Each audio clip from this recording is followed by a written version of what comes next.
मैं 70 से अधिक मंजिलों पर चढ़ सकता हूँ, लेकिन दुखद बात यह है कि चढ़ाई के आधे रास्ते में दस्ताने की बिजली खत्म हो जाती है।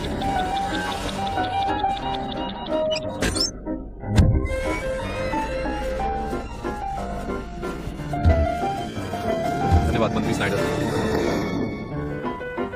वो फ्रांस में सबसे तेज आदमी भी है, जो केवल 3 सेकंड में एक सबमशीन गन को इकट्ठा करता है। तुलना करें, क्षमा करें।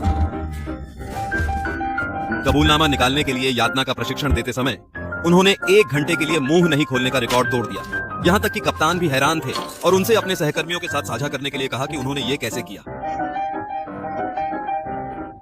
इस दिन कप्तान उपकरण के उपयोग के कौशल की व्याख्या कर रहा था। अचानक पूरी इमारत में अलार्म बज गया। हर कोई देखने के लिए बाहर आया और दरवाजे पर एक टाइम बम पाया। समय की कमी के कारण बम को नष्ट करने का कोई समय नहीं था। महत्वपूर्ण क्षण में पुरुष नायक दशान आगे आया और खुद का बलिदान करने के लिए तैयार था। अपने साथियों को अलविदा कहने के बाद वह अकेले बम दूर ले गया। लेकिन और साध्य सामी भीगी की बछड़े के बाद मैं बम लाना भूल गया।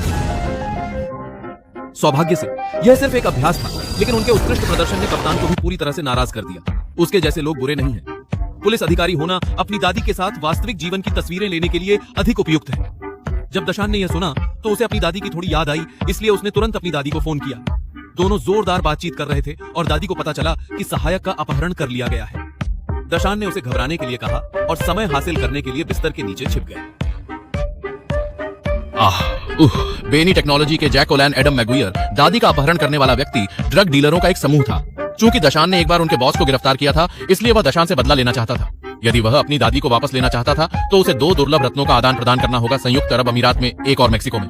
उन्होंने दशान को केवल 3 दिन दिए। दशान ने तुरंत मदद के लिए निदेशक से आवेदन किया, लेकिन नेता ने इसे अस्वीकार कर दिया क्योंकि